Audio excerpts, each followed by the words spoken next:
What's cracking, Jack? You are in the jungle. 15 games on the slate for Major League Baseball Friday, August 22nd.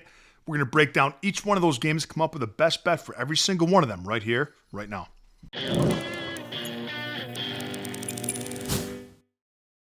Greetings, everybody. Welcome back to the show. And if you're joining us for the first time, welcome to the jungle. I've got a bet for every single game in Major League Baseball for you Friday, August 22nd. And I'm going to leave two links for you in the comment section of the video. The first link is to my $5 favorite play of the day. And for just $5 and no further obligation, you get my best bet of the day text to your phone along with complete analysis as to why that's my favorite play of the day. Now, I don't often get a chance to share the results with you because the results haven't yet concluded by when I film these videos in the early evenings. But we had a daytime game for our $5 favorite play of the day, so I can share it. It was the Kansas City Royals over the Rangers on the money line. We hit that. Now, we've been doing the $5 favorite play of the day for 9 days now, and we're 7-2 on those plays. The second link is to my sale for just $159 until Saturday at noon. That's when the sale ends. That's when college football kicks off. You get everything that I do, all sports, all access for 1 year. I kept MLB, NBA, NFL, college basketball, and college football. My full betting card in all those sports gets text right to your phone, and you get access to our members-only Discord. It's a great deal, and at the risk of sounding vainglorious, I provide the best and most profitable results for the lowest prices. Today's video is brought to you by Outlier.bet, the top name in sports betting research, and by Red Lobster, now offering tableside entertainment by way of amateur ventriloquists. The first game we're looking at is Colorado at Pittsburgh. And a reminder, this analysis is done without the knowledge of full results for Thursday, August 21st. So Colorado at Pittsburgh, we have Antonio Senzatella going for the Rockies. It's a bullpen game for the Pirates with Braxton Ashcraft as the opener. Antonio Senzatella has an ERA of 7 flat and a whip of 1.87. He just faced this Pirates lineup August 1st and gave up 8 earned runs in less than an inning. I currently have the Rockies bullpen ranked 27th with a fatigue factor of 6.2 out of 10 over the last week. Needless to say, I expect the Rockies to give up runs in this one, even against the lowly Pirates offense. Ashcraft is the better option to start this game for Pittsburgh. He has an ERA close to 3 flat and a whip of 1.27. And the Pirates bullpen, although fatigued, have an ERA of sub-2 in the last week. Although the Rockies offense is in better current form, the Rockies are batting .288 over the last 7 games, and Pittsburgh just .236. The Rockies' inability to prevent runs is a difference in this one. Now, the Pirates on the money line are close to the price of minus 190. And I never lay minus 1.5 runs with a home team. The play here is either Pittsburgh on the alternate line of -1 or the Pirates team total over. Washington at Philadelphia, Cade Cavalli going for the Nationals, Taijuan Walker for the Phillies. We just saw this exact same pitching matchup August 16th. Both pitchers pitched really well, and the Nationals won that game 2-0.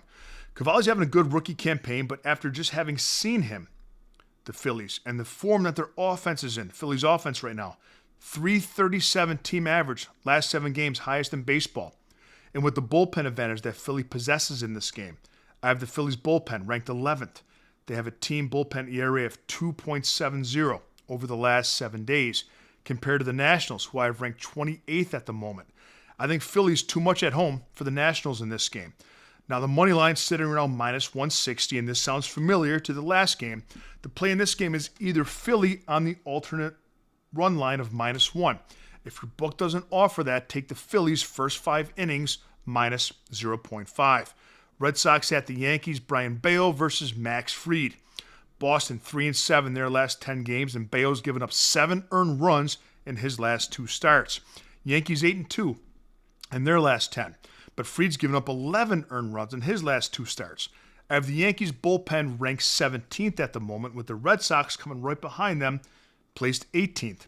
Both these offenses are 3rd and 4th in runs scored in Major League Baseball on the season. I think we see a lot of runs in this game and go up and over the total of 8.5 in Boston, New York. Houston at Baltimore, Lance McCullers Jr. versus Cade Povich for the Orioles. A 6.9 ERA for McCullers and a 4.9 ERA for Povich. Both bullpens are decently rested, but the Baltimore bullpen has been better as of late. I have the Baltimore bullpen ranked 9th this week with an ERA over the last week of 2.55. The Astros I have 26th. They have an ERA of 6.97 over the last 7 days. The Orioles batting .253 in their last 7 games, with the Astros hitting a league low 147. With Baltimore having the home field advantage, the bullpen edge, better offensive form, and with neither team having the edge with starting pitching, I like the Orioles on the money line for a decent price. Kansas City at Detroit, Ryan Berger going for the Royals, Casey Mize for the Tigers. Berger's been very good, a 2.75 ERA and a whip of 1.13, and 2 earned runs or less allowed in 5 straight starts. Former first overall pick Casey Mize started the year strong, but is starting to fatigue in his first full season. He's allowed 16 earned runs his last 22 innings. Kansas City is a team on the rise and playing meaningful baseball. They've gotten themselves within striking distance of a wild card spot and have won 8 of their last 10 games. The Tigers went on a slump and have certainly been better since that post-All-Star break slump. But they've all but locked up the AL Central and not motivated to really play meaningful baseball. Now, the Tigers' bullpen has been brilliant, I'll give them that, and I have them ranked 2nd in their current form. But Kansas City not far behind. I have the Royals' bullpen currently ranked 5th with an ERA of 1.59 in their last 7 days. The Royals are batting .263 their last 7 games. The Tigers, .240. Kansas City's sitting with a money line price of plus 125. I think they hold the edge in this game. I think the underdog is barking in Detroit. Give me the Royals on the money line for plus money. Toronto at Miami. Shane Bieber making his Blue Jays debut against Cal Quantrill. Now, Bieber hasn't pitched since April 2nd, so he'll be on a pitch count. Then I'll turn the ball over to a bullpen that I currently have ranked 13th with an ERA of 3.06 over the last 7 days and a fatigue factor of 5.5 out of 10. Miami's lost 7 of their last 10 games and are batting just .226 in their last 7. The bullpen has been decent, though I have them ranked 1 spot behind Toronto at 14th. But the offensive edge here is too much for the Blue Jays. And with the Yankees winning how they've been winning, the Blue Jays have a little bit of urgency to maintain their lead in the AL East. I'll lay the 1.5 with Toronto on the road. Mets at the Braves, rookie Nolan McLean going for the Metropolitans against Joey Wentz for Atlanta. Now, despite the small sample size, I give the edge here to McLean with starting pitching, while I give the same edge to Atlanta with the bullpen. I currently have Atlanta ranked 15th and the Mets at 22nd. These are also 2 very hot offenses. Mets batting .302 their last 7 games. Second in baseball, the Braves .292, spot behind them in third. Atlanta's 32-31 at home. The Mets are 26-35 on the road. The Mets are 4-6 in their last 10. The Braves are 8-2. Give me the Braves on the money line at home. St. Louis at Tampa Bay. Miles Michaelis going for the Cardinals. Adrian Hauser for the Rays. Meatball Miles, not my favorite starting pitching option to back. He doesn't miss many bats and has an ERA sitting around 5. Cardinals also have lost 3 of his last 4 starts. Hauser holds the starting pitching edge in this matchup with an ERA of 2.67 and a whip of 1.29. St. Louis's bullpen, however, is in better form. I have them ranked 8th at the moment with an ERA of 2.66 over the last week and a fatigue factor of 7.0 out of 10. I have the Tampa Bay Rays bullpen at 24th with an ERA of 6.17 over the last week and a fatigue factor of 7.9 out of 10. Cardinals have the better current offense, 248 last 7 games compared to the Rays hitting just 212. Cardinals are 28-35 on the road, 4-6 their last 10. The Rays are 32-32 at home, also 4-6 in their last 10. Not my favorite game on the board. Believe me, I'm staying far away. But if you're looking for action on this game, I take Tampa on the money line. Cleveland at Texas, Slade Cecconi. Going for the Guardians, Nathan Eovaldi for the Rangers. Cecconi has given up 11 earned runs in his last 2 starts. Eovaldi is the 3rd best pitcher in the American League, in my opinion, behind Tarek Skubal and Garrett Crochet. Cleveland holds a bullpen edge, however. Their high leverage arms are rested, and I currently have them ranked 10th in my bullpen rankings. The Rangers bullpen beyond fatigued. In the last week, the Rangers have pitched 24 innings, which is by far the most work any bullpen has seen in that time, and they have an ERA north of 7. Although it's tough to trust the Rangers offense in the moment, I think that Eovaldi holds the Cleveland offense in check the first 2 times through the batting order. Let's take the bullpens out of this game and take the Rangers on the money line through the first 5 innings. We have Twins at the White Sox. Zebby Matthews going for Minnesota, Aaron Savali for Chicago. Now, Zebby Matthews is tough to back. ERA north of 5, and the Twins have lost 3 of his last 4 starts. Savali of the White Sox almost equally as tough to back. Pardon me. He's allowed 12 earned runs his last 2 starts and an ERA close to 5. Twins bullpen's in decent form, but heavily fatigued. I have their bullpen fatigued rated 9.3 right now out of a score of 10. The White Sox have not seen as much usage with their bullpen this past 7 days, but they have an ERA of 10.59. Both teams in their last 7 games are 1-6. The White Sox offense, however, is in better form at the moment than Minnesota's. I think that, there's no real advantage to either side in this team. And again, I'm in this game. I'm not playing either side. Not my favorite game, but if I had to, if you're looking for action, I go Twins money line. Giants at Milwaukee. We have Carson Weisenhurst for San Francisco versus Jose Quintana for the Milwaukee Brewers. Now, the veteran Quintana is a better option here. He's having a good season and has allowed more than 2 earned runs just once in his last 5 starts.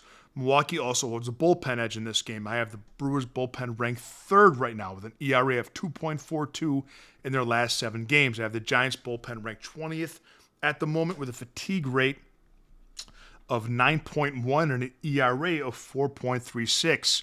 The Brewers offense is one of the best in baseball, and the Giants offense is one of the worst. San Francisco is batting just .208 in their last 7 games. Now, you have to wonder if this is a letdown spot for Milwaukee after playing 5 games in the last 3 days against their division rival Chicago Cubs. And that shows in the pricing. Brewers money line at -150 on most books, or nearly would be -190, in my opinion.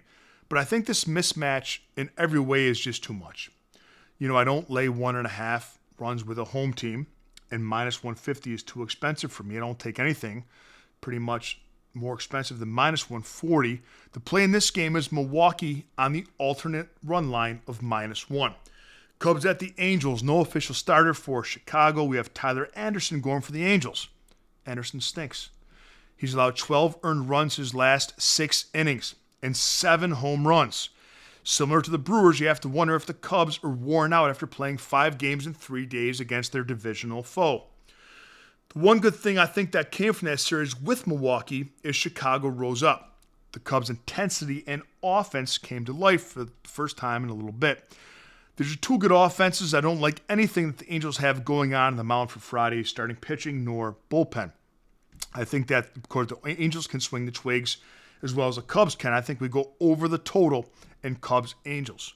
Cincinnati at Arizona, Zach Littell going for the Reds, Ryan Nelson for the Snakes. Now, Ryan Nelson has been Arizona's best starter on the season. His last 2 games have been rough. He's given up 9 earned runs in his last 2 starts to the Rockies and Rangers of all teams. Besides that, though, like I said, Rangers' best starter, just a whip of 1.07 on the season, which is really good. Hasn't allowed a ton of base runners. The worry for Cincinnati in this game is that Zach Littell has given up more home runs than any starting pitcher in Major League Baseball. And the Arizona Diamondbacks hit a ton of home runs. 6th most home runs in baseball, 178. Now, I have the Reds bullpen ranked 7th at the moment with a fatigue rate of 4.9 out of 10, and the Diamondbacks 23rd with a fatigue rate of 4.3. The Reds are just 1 game out of a wild card spot and playing meaningful baseball at the moment. But I worry about Littell giving up the long ball to Arizona. I think the Diamondbacks win this game. Give me Arizona on the money line. Dodgers at the Padres in a big series for the National League West. The Padres sit just a game and a half behind Los Angeles. We have Blake Snell going for the Dodgers and Yu Darvish for the Padres. Snell just pitched against the Padres August 16th and won 6-0. Darvish just pitched against the Dodgers the next day, August 16th, and lost 5-4. The Dodgers hold a starting pitching edge here with Snell, but the Padres hold the bullpen edge. San Diego is my number 1 ranked bullpen both currently and season long, and they're well rested. The fatigue rate, according to my Jungle bullpen rankings, is 2.6 out of 10. The Dodgers bullpen, however, not far behind, currently ranked 6th with a fatigue rate of 4.1. Both offenses are in very good current form as well. Now, these two teams have played 9 times this season. The Dodgers have won 8. I don't think the bullpen edge that San Diego possesses is enough to overcome what I think is a very big starting pitching edge for the Dodgers. Give me the Dodgers on the money line over the Padres. In the last game we're looking at, Athletics at Mariners, a bullpen game for the A's with Luis Morales as the opener versus Brian Wu for the Mariners. Wu is an elite starting pitcher with a sub-1 whip, which is considered elite as well. The bullpen has been much better recently. I currently have them ranked 11th. I think this is a game where the Mariners have to be careful, though. The A's have won 7 of their last 10 games. The Mariners have lost 7 of their last 10. And although Wu possesses the starting pitching edge here, the Mariners' bullpen's not in the best of shape. When I talked about bullpen being in good shape recently, I misspoke. It's the A's I was talking about. Mariners' bullpen has an ERA over 6 in the past week and a fatigue rate, according to my rankings, of 8.7 out of 10. The A's offense is no joke. They're 5th in team average, 6th in home runs. And as good as he is, as good as Brian Wu is, the A's hammered him last time they faced him. He faced him July 30th. He gave up 4 home runs, and 5 runs in an A's win. I like the A's in the money line to pull off the upset in this one. Let's have a day, Jungle Nation, and I'll see you next time with a little more money in your pocket.